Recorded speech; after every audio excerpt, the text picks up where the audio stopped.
رویت دو طرح کی ہوتی ہے یا زیارت دو طرح کی ہوتی ہے. ایک زیارت ایسی ہوتی ہے جس میں آپ شے کا احاطہ کر لیتے ہیں، جیسے اس وقت آپ مجھے اسکرین پر دیکھ رہے ہیں تو آپ کی نگاہ میرے پورے وجود کا احاطہ کر رہی ہے، میری پوری باڈی آپ کے سامنے ہے.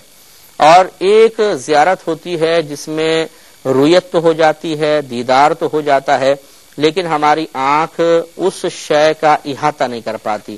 جیسے مثال کے طور پہ آپ ایک بڑی سی کاپی یا گتا لے لیجئے اور اسے آنکھ کے بالکل قریب کر لیں اس طرح. اب آپ دیکھیں گے کہ وہ گتا آپ کو نظر تو آ رہا ہے، لیکن آپ کی آنکھ اس پورے گتے یا کاپی کا احاطہ نہیں کر رہی، اس کو گھیر نہیں رہی. تو بس یہ گیا کہ سیدہ عائشہ صدیقہ رضی اللہ تعالی عنہا جس رویت باری تعالی کا انکار فرما رہی ہیں، اس سے مراد یہ ہے کہ وہ کہتی ہیں کہ اگر نبی تم یہ ثابت کرنا چاہتے ہو کہ نبی کریم صلی اللہ علیہ وسلم نے اپنے رب کی اس انداز سے زیارت کی کہ نبی کریم کی نگاہوں نے پورے رب کی ذات کا احاطہ کر لیا، تو یہ جھوٹ ہے، یہ نہیں ہو سکتا. اور جو صحابہ کرام دیگر کہہ رہے ہیں کہ نبی کریم نے اللہ تعالیٰ کا دیدار کیا ہے، وہ احاطے کے بغیر اس کا دعویٰ کر رہے ہیں. تو معلوم ہوا کہ ٹکراؤ کچھ بھی نہیں ہے. صحابہ کرام جو رویت باری تعالیٰ کا اقرار کرتے ہیں نبی کریم صلی اللہ علیہ وسلم کے لیے، وہ بغیر احاطے کے کرتے ہیں. اور سیدہ عائشہ جس زیارت کا انکار کر رہی ہیں وہ ذات باری تعالیٰ کا گھیراؤ اور احاطہ کرنے کے اعتبار سے ہے. تو ٹکراؤ کہاں پر ہوا؟ اگر تو اس طرف سے ایک ہی چیز اسی چیز کا دعویٰ اور اس طرف اسی چیز کا انکار ہوتا تو باہم ٹکراؤ ہوتا. لہذا معلوم ہوا اس میں ٹکراؤ کوئی نہیں ہے. اور ہمارے نبی کریم صلی اللہ علیہ وسلم نے اللہ تبارک و تعالیٰ کا دیدار کیا ہے. اور پھر آپ دیکھیے کہ حضرت مسروق رضی اللہ تعالیٰ عنہ نے جو دو آیات پیش کی، انہوں نے کوئی حضرت ابوذر غفاری رضی اللہ تعالیٰ عنہ کا قول نہیں بیان کیا، ابن عباس کی حدیث بیان نہیں کی، بلکہ انہوں نے اپنی طرف سے ایک اور استدلال کیا کہ یہ دو آیات بھی تو ہیں.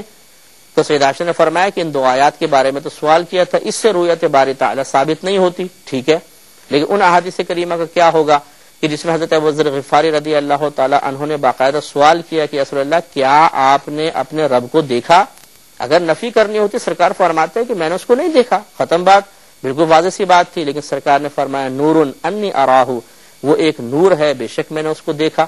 تو اس لیے نبی کریم صلی اللہ علیہ وسلم کا جب اقرار خود ثابت ہے اور انکار ثابت نہیں ہے تو پھر نبی کریم کے لیے کمال کا ثابت کرنا کمال کی نفی سے اولا ہوتا ہے.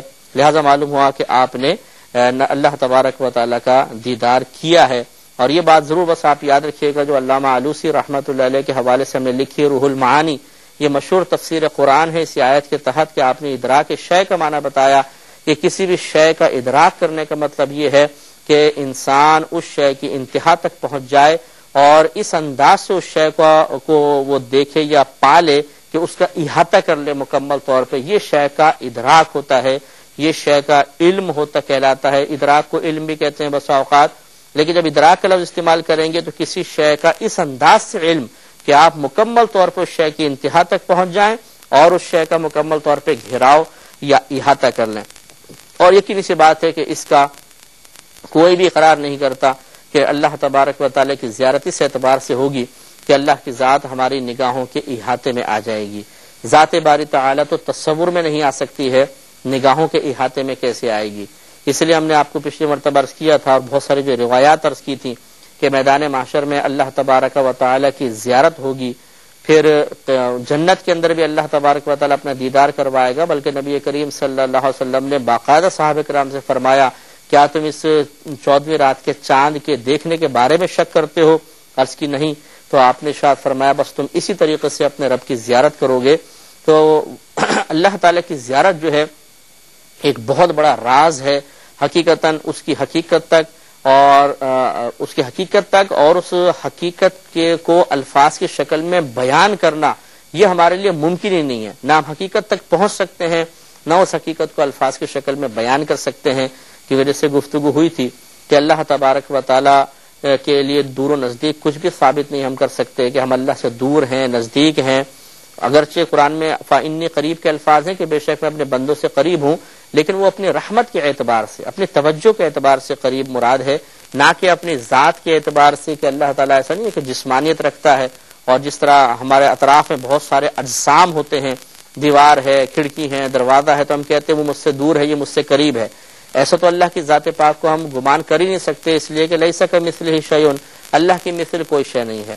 تو پھر قریب سے زیارت ہوگی، متوسط درجے میں رہ کر ہوگی، دور سے ہوگی، پھر اللہ کے لیے سمت ناممکن، آگے پیچھے اوپر نیچے دائیں بائیں کہاں سے دیکھیں گے، کس انداز سے دیکھیں گے، تو بہرحال ایک بہت بڑا راز ہے، اور انشاءاللہ یہ راز سے اللہ تبارک و تعالی اپنے کرم سے ہمارے لیے ضرور پردہ اٹھائے گا کہ ہم میدان معاشر میں اور بروز قیامت انشاءاللہ ایمان کے ساتھ رخصت ہونے کے بعد ضرور اپنے رب کی زیارت کریں گے۔